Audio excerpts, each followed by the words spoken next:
Welcome to the WRAL Daily Download. I'm Megan Glova. New polling shows 2 out of 3 voters in North Carolina have some confidence their vote will be counted accurately this year. But that does leave a third who don't. Joining us now to discuss election integrity in our state is WRAL's Brian Murphy. Hi, Brian. Thanks for having me. Yeah, so according to a recent WRAL News Poll, it's mostly registered Republican voters who are skeptical. Can we dive deeper into those numbers and why they might be feeling that way? Sure. About 1 in 5 Republicans have no confidence that the election results will be accurate. That's out of this poll, about 676 likely voters in North Carolina.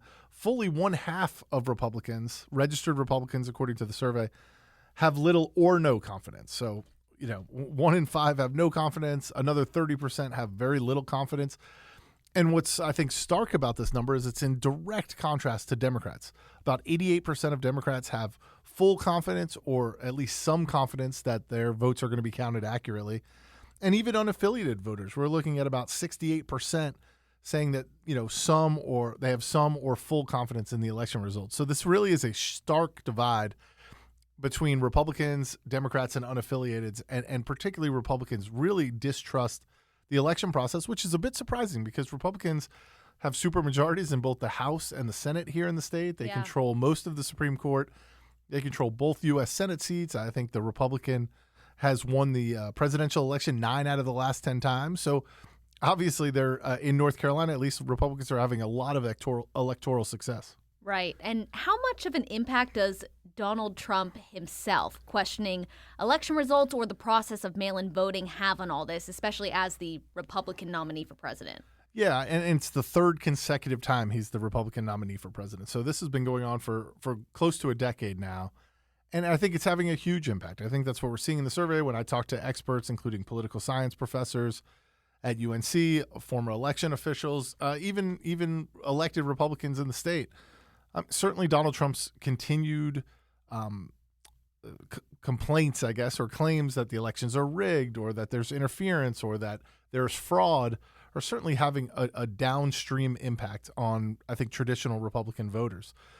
There was a recent poll that Catawba College put out that showed that most people actually think that their county is going to count their votes correctly and that other counties in North Carolina, they're a little less confident, but still pretty confident that they're going to count their votes correctly. But when you get out of state, they believe those results are going to be not going to be counted correctly. So it's pretty interesting that, they may have this distrust of elections, but they seem to have faith, at least in their own county, counting the votes accurately. Yeah. And how does this differ from, let's say, last year or maybe the previous election?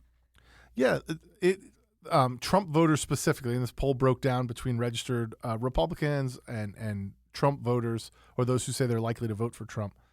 That's up 10% among likely Trump voters. 44% in our March poll said that they had little or no confidence in election accuracy. This time it was 54% of Trump voters. So that's up 10%.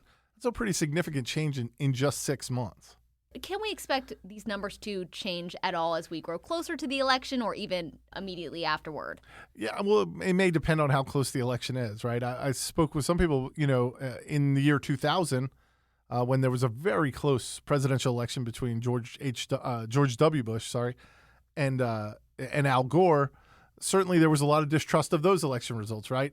But that was based on something that happened, a very close election in Florida, ballots, hanging chads, if you're old enough to remember all of this. Very controversial. What's different about this is that the election hasn't even started. No votes have been cast yet, and already former President Trump is alleging that it's going to be rigged, it's going to be stolen, there's going to be interference. And so it's hard to recover. It's a little easier to recover from an issue like 2000 where a very specific election, a very specific county, the way they did their ballot, there are things you can implement to make sure that never happens again. If someone is just, before the election saying it's going to be stolen, the only way I can lose is if it's rigged, it makes it a little tougher, I think, to recover that confidence in our electoral system.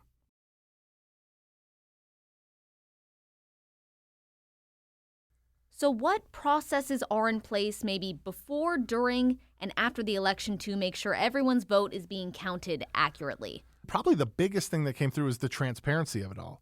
North Carolina posts all registered voters online. You can look it up. You can look yourself up, your neighbors up.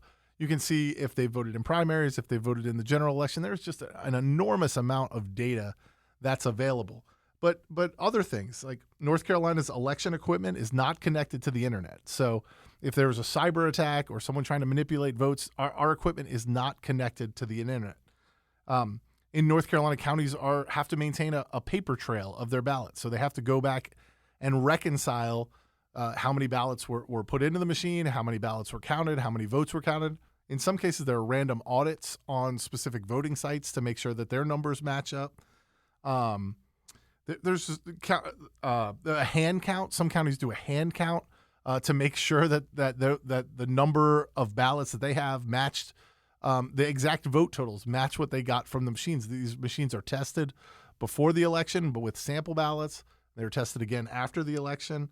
Here in Wake County, they keep custody logs of ballots as they get transported from polling precincts to the County Board of Election where the votes are counted. So North Carolina the State Board of Elections has an investigative arm, and they have done investigations into vote problems, if you will. So North Carolina, at least the experts that I talked to, felt really good about what we've done to ensure election integrity and election accuracy. And they thought that, if people still have concerns about election accuracy, that they should volunteer as a poll worker, see how the process works. You can even go to the County Board of Elections when they're counting the votes and see how they do the canvass of votes. So there's a lot of openness in our system. That's a great idea. And we did mention maybe some of that skepticism with mail-in voting amongst some voters. Is there a difference in how we track accuracy among those ballots as well? Yeah, those ballots are all sealed. There are seals that if they're broken, those votes may not be counted. We saw a huge discrepancy in the number of people who voted, Democrats who voted and Republicans who voted via mail-in ballots in 2020. As you might expect, Joe Biden got a lot more, I think 700,000 votes via mail-in ballots. Donald Trump got less than 300,000 votes via mail-in ballots, and Donald Trump carried the state. But there's a big discrepancy in the way people vote. But yes, those mail-in ballots have a barcode or some signifying mark on them that they're able to track where that where that ballot is. Much like, they can track an Amazon package all the way from, you ordering it to the fulfillment center, to the truck, to your doorstep. They can do similar things with ballots now. Okay. Interesting stuff. Thanks so much for all that information, Brian. And you can also look for more updates on the NC Capital section of WRAL.com. Another great way to get WRAL news is the Morning Briefing newsletter. It's a daily email that's waiting in your inbox every morning with local news, events, and headlines to get you ready for the day. Sign up at WRAL.com/newsletter.